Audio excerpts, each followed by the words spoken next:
What is our purpose? Where do we come from? Where are we going? What is truth? What is free will? Is there life after death? Are we alone in the universe? Is there a God watching us? Or do we watch ourselves? What keeps us alive?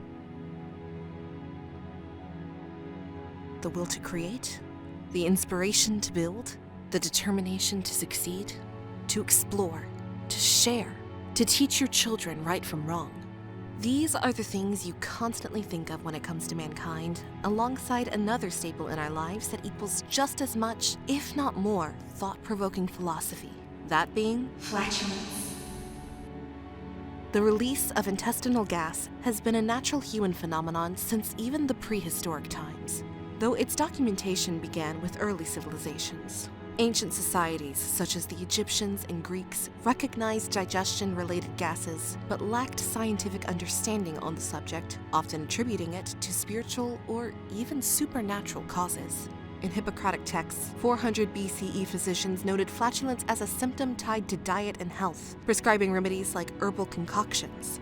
As the 17th century arrived, scientists such as William Harvey began diving deeper into the bowels of man and explored digestion, though flatulence remained poorly understood until the 18th century, when a chemist by the name of Joseph Black identified the phenomenon as a mix of gases like carbon dioxide and methane.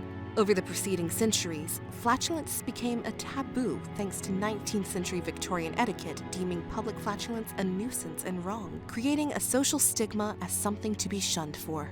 However, pioneers such as Mark Twain with his 1876 satire 1601 turned the tide on the grumbling bowel gremlin and depicted flatulence not as a taboo, but as a form to show comedic humor, breaking the chain of events over the course of history that have deemed the bubble gut to be something all puckered up about and looked down on.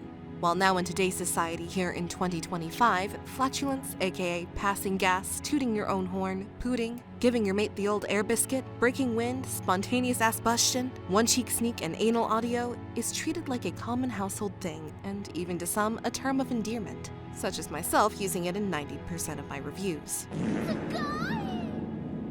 But it's still not without its controversies. In 1945, a secret government meeting was held in Washington, D.C. that had then-sitting President Harry S. Truman meet with extraterrestrial beings at the White House, alongside other senior officials to discuss a truce between Earth and the intergalactic order. While terms were set by the two sides, with President Truman giving permission to the alien beings to abduct humans to use as test subjects in order to keep their species alive via DNA splicing, and, in return, the alien beings would provide us with technology, such as the two shells to wipe tech, where we as humans would no longer wipe our bums with a simple bath tissue, which is killing our forests, and instead use a more efficient way of doing it with only two reusable shells. But, as a historic deal was about to be made, one of the aliens, simply known to our native language as Jerry, passed wind right before the monumental handshake. Doing so was a slap in the face to our US counterparts, a disrespect, due to President Truman believing that the act of flatulence was still a taboo with his traditionalist thinking. This event was known as the Fartwell Incident, not to be confused with the Roswell Incident. Even though details of this meeting have been classified for decades, the details of some of it are being leaked via Project Blue Book. Government psyops have persisted over the years to let the public know about encounters in secret tech, but pushed to be seen as sci-fi when it's a truth to our faces. Most notable being the two shells to wipe tech that was popularized in the 1993 cult classic Demolition Man, which introduced the idea to the world without giving us answers to how it can be used, which has haunted the public for generations that are seeking answers that will never come, due to Jerry's moment of inappropriate rumpfoist. Other honorable mentions in the history of flatulence include the worldwide phenomenon of Paddington Bear. At the height of his popularity after the release of Paddington 2, he was set to meet the Queen of England herself and to be knighted. But for the first time in history, he didn't listen to Aunt Lucy's advice when she told him, "Before you meet the Queen, keep your gut clean and lean. Leave marmalade at home, leaving no gas to roam." Ignoring her warnings, he set off anyways, with a delicious marmalade snack. And to his horror, when meeting the Queen, he too let loose a booty cough, embarrassing not only himself, but an entire kingdom, leading to him self-exiling for 7 years in 2018 until scrutiny subsided and he was able to release Paddington 3 in 2025. Perhaps another notable incident that also can't be overlooked is 2009's The Battle for Children's Television, which saw the Obama administration at war with PBS and kid programming. He sought to rid the network of any funding, including making it illegal for the public to help fund and keep the station alive, which led to massive protests that included big-name activists like Big Bird, Mr. Cephalopagus, Baby Bop, Cody Rhodes, and even Oscar the Grouch. Count Von Count was also in attendance, but was kicked out shortly after arriving due to excessive counting and laughing, giving the number count of each additional activist to enter the rally, much to the annoyance of everyone involved. With the next American Civil War on the horizon, PBS sent their brand ambassador, Barney the Dinosaur, to engage in peace talks, which modern-day equivalent to that tension would be current President Donald Trump, Zelensky, and Putin negotiations.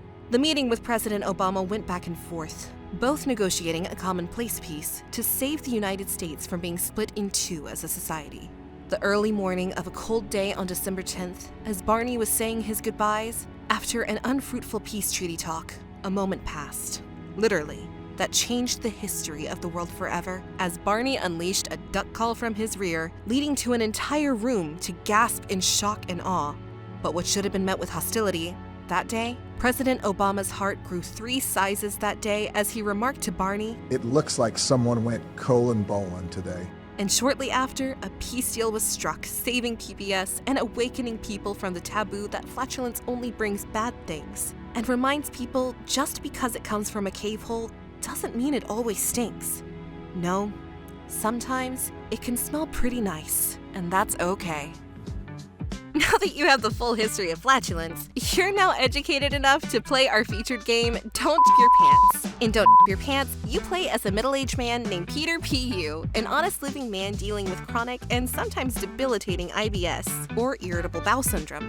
In this race of time, survive-at-all-cost game, your objective is to make sure that he is ready for his job interview happening in just over an hour, and it is your goal to make sure that he does not himself and ruin his clothing, his dignity, and his confidence. Using your keyboard, you, acting as his brain, must send signals to the rest of his body to make him act in a way that stops him from his own pants. However, he also wasn't born a very bright man. His IBS that has haunted him his whole life has led to him being kicked out of school after a classroom got a sniff of the brownies he was cooking in his trousers due to his condition, and since then, throughout life, he stayed a hermit, dreading going out in public in fear of another turtlenecking situation. Being his brain, the side of it that wants him to succeed, you type in commands to give to the rest of his body to perform within reason, since, as I said, he isn't an educated man, so he only understands specific keywords and phrases, much like your own doggo at home.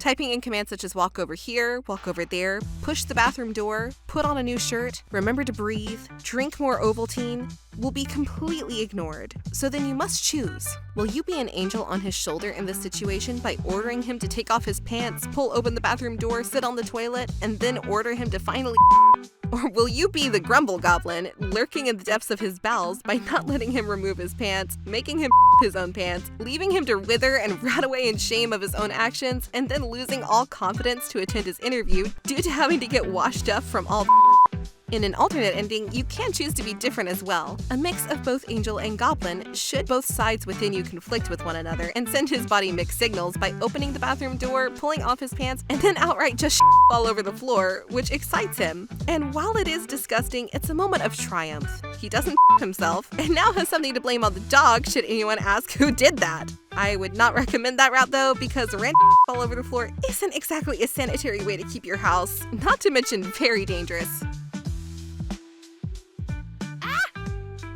Overall, at the end of the day, flatulence is a key component to all our lives, whether it's through annoyances like IBS, GERD, or wrong dietary habits, or thorough positives like toilet humor and random jokes. Flatulence flows through our bodies like the live stream does for Gaia in Final Fantasy VII, keeping us disgusted and amused for decades more to come.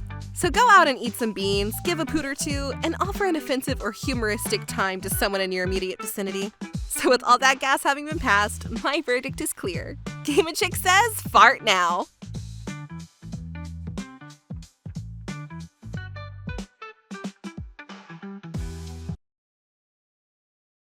She farted so hard.